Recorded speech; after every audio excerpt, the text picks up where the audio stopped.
mga Katden lovers and Katden followers, abay dalawang malalaking network or two executives ng malalaking network kinakalampag na dahil po sa Katden. But before that, if you haven't subscribed yet to my YouTube channel, please don't forget to like, share, and subscribe at hit mo na rin ang notification bell for more showbiz updates. Of course, bago tayo magpatuloy sa ating updates for today's video, nais ko po muna magpasalamat sa lahat ng mga legit viewers, subscribers, tang lahat ng mga legit na nagmamahal at sumusubaybay sa lahat ng ating mga updates.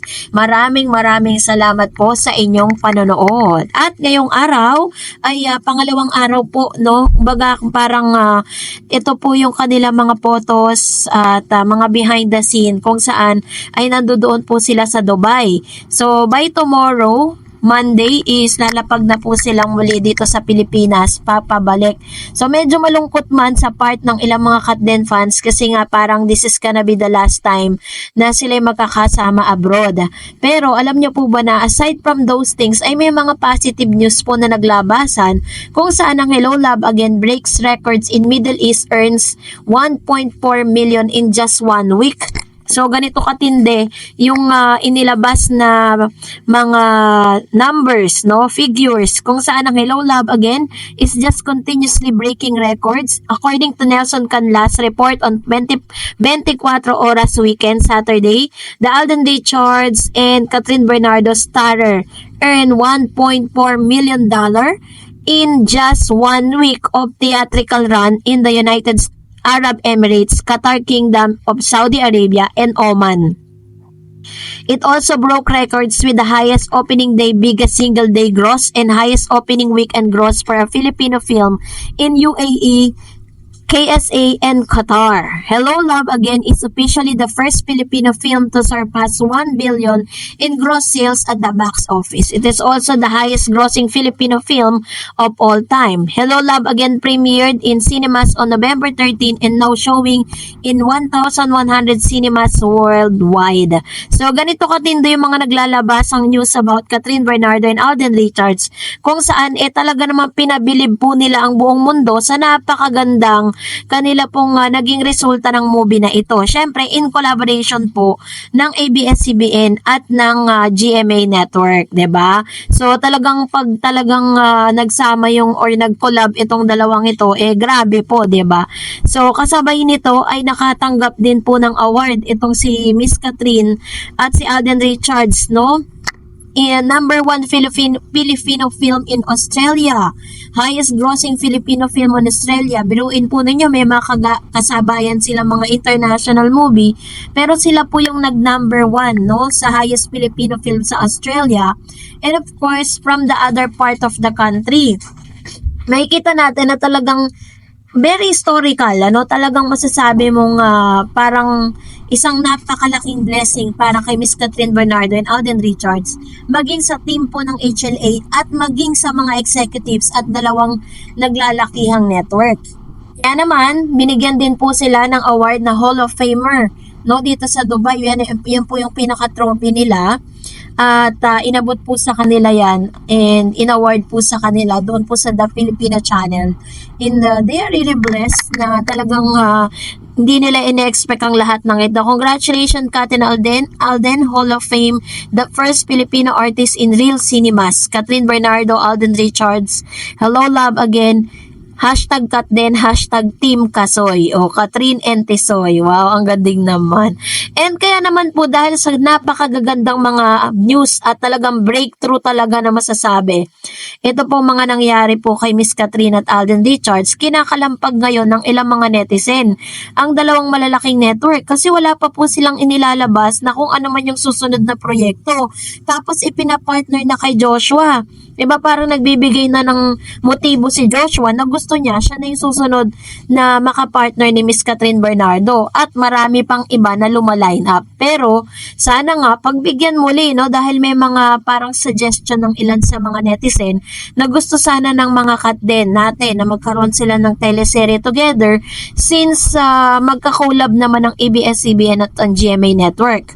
At inaalam po natin kung nagaganap na ba yung tinatawag na signature campaign para po sa next project ni Catherine at ni Alden Richards. Richards. Ang sabi nga ng ilan na bagay daw kay Kathryn at Alden Richards, yung Queen of Tears. Hindi ko pa kasi napanood yun pero I think parang ano yun, parang i-comment nyo nga po sa comment section kung ano po yung pinaka-tema or storya po nito para alam natin kung ito ba ay nababagay sa kanila or what. Pero ganun pa rin po yung stand ko, no? Kung bibigyan man sila ng panibagong teleserye or ano man yung proyekto nila together, I'd rather choose na magkaroon sila ng original na concept, no? Parang, kumbaga sila lang yung talaga yung gumawa. Bibigyan nila ng sarili nilang hustisya at hindi nila kailangang gayahin yung iba. So, kayo po, anong saloobin ninyo patungkol dito? Comment down below. At ngayon naman, narito naman ang ilan sa mga komento at reaction po ninyo patungkol naman sa ating latest updates. Magbasa tayo at magre-react tayo, no, sa inyo pong mga komento. Unahin po natin ang komento mula kay Ma'am Shi Lorena Alay. Sabi niya, huwag niyo pong hintayin na magsalita ang mga Kathryn fans baka mapahiya kayo. Kayo nga mga Aldab, tumahimik na kayo kung ayaw nyo mapahiya. Mas sikat si Kathryn kay Alden kasi si Alden mismo umamin halos hindi na siya makakain nung nalaman niya na si Kathryn ang maging kapartner niya sa movie HLG kasi nga naiisip niya na si Kathryn ay isang box office queen at maraming awarded na natatanggap. Kaya kayo mga Aldab, huwag kayong magyayabang kung feeling nyo na sikat. Yan. So, ganito niya po pinagtanggol si Miss Kathryn Bernardo. Actually, ang say ko naman talaga dito, kung tutusin naman talaga, may pangalan na si Kathryn Bernardo nung naipartner siya kay Alden. Si Alden kasi parang ano siya parang nakilala talaga siya ng todo nung Aldab days. And sabi niya pa, kukumpara kay Kathryn sa kanila ay huwag kayong bulag-bulagan kasi kung ang kasikatan walang makakatalo kay Kathryn. Buksan nyo mga mata at isip nyo. Kung mahal nyo ang Kat din, huwag kayong magsalita ng hindi maganda kay Kat. Kasi lalabanan ko kayo. Idol ko si Alden pero marunong akong tumingin ng patas at ng tama. O loko. Tama naman talaga kasi let's be fair, 'di ba? Kasi may mga Aldab fans kasi kung paano ninyo parang pintasan si Miss Kathryn Bernardo kung ano-anong sinasabi nila, 'di ba? Pero just the same, di naman natin sila pwedeng mapilit, di naman natin sila ma-change of mind, di natin sila 'di ba? Kasi yun ang desisyon nilang paniwalaan And sabi ni Ma'am si Annabel, hello Miss Tareds, grabe nga yung mga tao sa Dubai. Dinumog ang Kat din, kawawa nga yung nag-escort, naiipit na siguro. Di nila akalain na ganon kadaming mga tao ang nag-aabang, kaya di sila nakapag-request ng guard. Si Alden todo protection love talaga na di maiipit si Kat, siya na nga ang magbitbit ng bag ni Kat. Kasama pala ni Mami Min kasi nung sumakay na sila sa van, pinasakay na si Mami Min at ang daming mga bulaklak na pinamimigay para sa Kat din. Grabe no, siguro sa meet and greet today at bukas mas matindi pa ang tao. Ayun, so ito naman yung kanyang komento patungkol sa bagay na ito. Actually nagulat nga po ang lahat na ganun katindi kung paano sila sinalubong sa Dubai kasi talagang announce talaga yan na sa Dubai sila magpupunta. Pero yung kanilang meet and greet medyo hindi po pinalad na makapasok ang lahat kasi konti lang yung kapasidad nung lugar. Sabi ni Ma'am si Armando Cardona, good day Miss Tareds, congrats sa Kat din. Ibang klase, ang ganda naman ng teamwork at chemistry nila. Ibang-iba talagang samahan nila. Iyan ang tunay na marami na naman bashers dito sa kanila at inggit. Tama lang yung ginagawa nila. Wag muna silang sasabihin ng katotohanan sa kanilang dalawa.